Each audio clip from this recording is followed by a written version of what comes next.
J Wisdom. It's J Wisdom, REWAD shit, REWAD live. Still the live segment. But by the time that you catch this as a video, it's a video, right? It's not a live. D4VD, the warning signs. So, you know, chopping up the psychological. Whoa, where's that G going? Psychological analysis. Yep, of this man David and why he did what he did.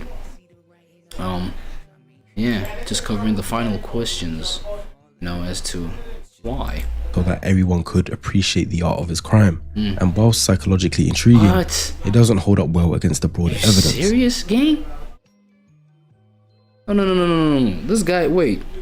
My guy, you just said he left the body, right, deliberately. He left the body in his Tesla so that people can come and find it, so that they can appreciate the intensity, the level of his crime, the quality of, like, there's what are you the saying? theory that he wanted the body to be found, okay, so that everyone could appreciate the art of his crime. The art of his crime. Fuck, this guy, bro.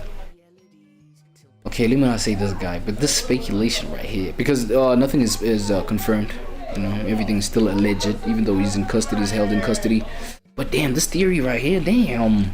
And whilst psychologically intriguing, it doesn't hold up well against the broader evidence. The prosecution documents a person who used a false name to purchase disposable equipment, drove to Santa Barbara County to destroy evidence the night of the alleged murder, made deliberate false statements to law enforcement, and continued attempting to incinerate evidence months later, as he bought a burn cage in July that he didn't end up using. This is not the behavior of someone wanting the body to be discovered. Really? It's the behavior of someone who believed he was managing the situation competently. Yes. The most clinically consistent explanation is indeed narcissistic overconfidence, a well-documented feature of individuals who combine high narcissistic and psychopathic traits. The belief isn't simply "I am above the law" in an abstract sense. It's the belief that the individual's intelligence, status, and resources are sufficient to manage any problem.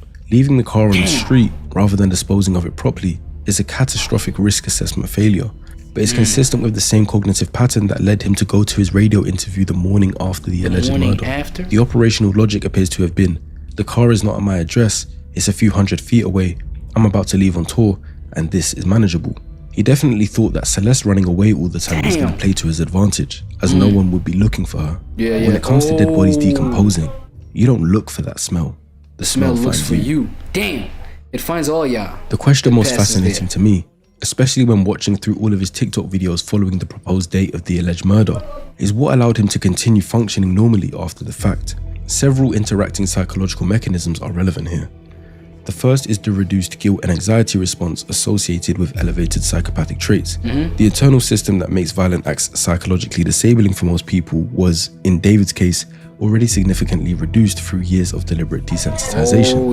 The second is compartmentalization, a defense mechanism in which an individual maintains separate... So like for years, like he's been reducing the sensitivity of just like, you know, him responding to something that's not normal, you know, and having that human response to that. So he had to go through years of just like desensitizing that aspect of him for, you know, things to just get to a point where he could do this and not feel a thing, seemingly, right? Psychological areas that don't interact, allowing normal social functioning to continue in one area while extreme events are contained in another.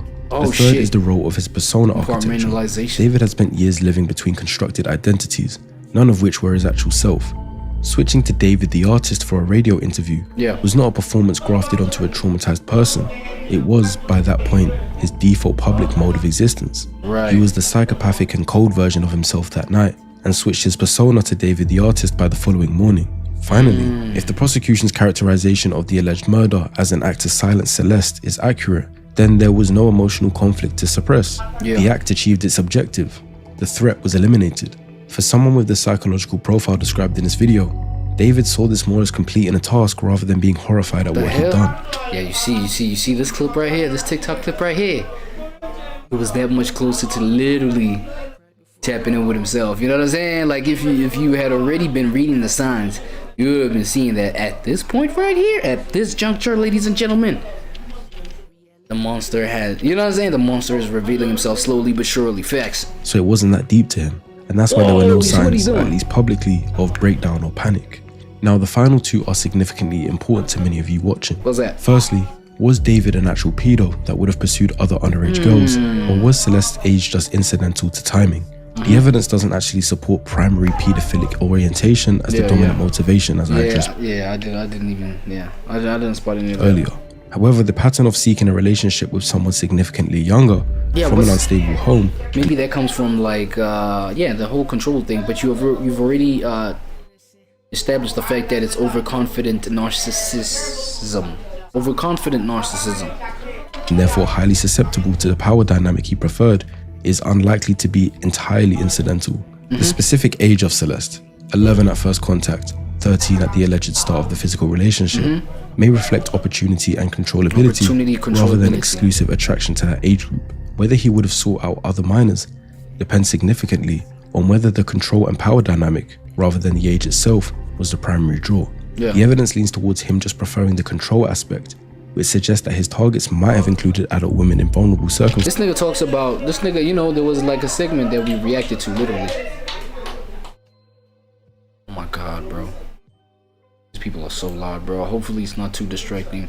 There was a point at which his mother, right, this guy David, told him, yo, nah, you know, this music of yours, it's full of gore, dog. It's full of darkness, full of violence. Please don't release that, this, that, and the third. And he was like, okay, he looked at his mother stupidly, though. This was something stupid of him. But he looked at his mother, was like, yo, I'm accepting this as a challenge. Instead of listening to, like, you know, his mother's sense of intuition, be like, yo, bro, this is not the path that you want to go down, bro. Trust me, bro. Stop this shit. Get some help.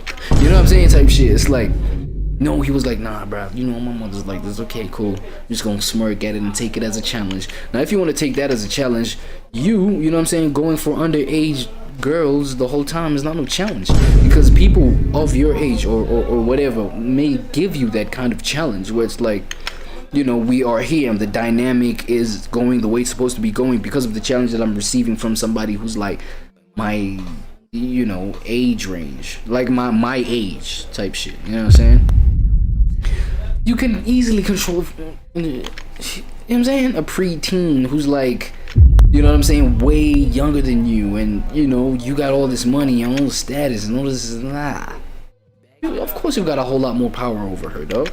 So what challenge is there? So even him claiming that, yo, you know, I'm taking this as a challenge from my mother, everything was a front, gang. Everything is a front, bro. Psychopathy. It's like psychopathy. It's not even about like this motherfucker. Like, a challenge would literally make him shake in the knees. Like, he wouldn't be able to handle that. That's why he needs like something that's really easy, like easy. You know what I'm saying? Dissecting or separating a little girl's limbs. You know what I'm saying? The way you did. I don't want to say it in the most gory way, because you know, TOS. This whole video is just TOS, bro. But you know what I'm saying, I'm trying to clean it up a little bit. So, you know, the fact that you would choose a little girl that much younger than you, you know what I'm saying, defenseless, insecure in terms of like family and things like that and home life, she's, man, like, just, she was not secure at all. That's like an easy thing. It's like, it's easy. It's a whole lot of points of vulnerabilities that you can, like, you know, hark on and be like, yo, and control and seize and things like that, right? Circumstances just as much as minors specifically. In simple terms, I don't believe he cares if it's an adult or a minor, just so as long as he can control them. And the final question, if not caught for this alleged murder, would David have killed again? On the available evidence, a second murder was not inevitable, but the risk profile wasn't low. The alleged murder, if accurately characterized by the prosecution, was carried out to eliminate a specific threat to a specific goal, which was protecting his career. This is different from the profile of a serial killer. Yeah, but then now, if he would carry that specific goal for this specific, you know, if he would carry this specific action for that specific goal, it's like there are still gonna be, you know, goals of you eliminating some problem that are gonna come up, right? Life is full of problems. So you're telling me that at every turn that life gives you an intense problem too, because, you know, there's an intense problem. Something intense was facing you. She was threatening to end your career, blah blah blah. You know what I'm saying? It's like that's something intense, but you know, you don't go and do what you did because of that. Now you telling me at every turn of life, when life presents you this kind of challenge again, you're gonna wanna eliminate somebody again? That's why I'm saying that, yo, thank goodness that he was caught with this thing. It's mad unfortunate that he was caught, you know, at the death of somebody. You know what I'm saying? But yeah, like, had he not been caught, bro, he was definitely gonna be on this thing on some regular vibe, bro. I believe that. Driven by compulsion or escalating fantasy fulfillment, like Ted Bundy, Jeffrey Dahmer, and the BTK killer. However, the post-alleged murder behavior described in prosecution documents, the methodical dismemberment, the ongoing attempts to destroy evidence, the continued public functioning, is consistent with someone who didn't experience sufficient psychological cost from the act to be deterred from repeating it under similar circumstances. If the career threat had risen again with another person in a position to expose damaging information, the psychological barriers to a similar response would have been lower the second time, not higher. Basically, if the same situation repeated itself with another girl like Celeste, David would just say, it worked the first time, so I'll do it again. But I don't believe he'd go around his life trying to find people to murder. So, how do we summarize? David Anthony Burke's trajectory is not the product of a single cause, and it doesn't follow the profile of someone who is always going to commit a violent crime. It follows the profile of someone whose dispositional characteristics were given an extreme developmental environment in which those characteristics were amplified, reinforced, and never corrected. The homeschooling decision at 13 was the rupture, not because it was inherently abusive, because it removed the entire social architecture within which deviant development is normally detected and corrected, and replaced it with 5 years of unstructured internet access and internal elaboration. The resulting internal world, saturated with violent romantic fantasy, deliberately desensitized emotions, and a constructed alter ego who committed murders, was then given a commercial platform that celebrated rather than challenged it. The relationship with Celeste Rivas Hernandez was built on the structural conditions his isolation had created,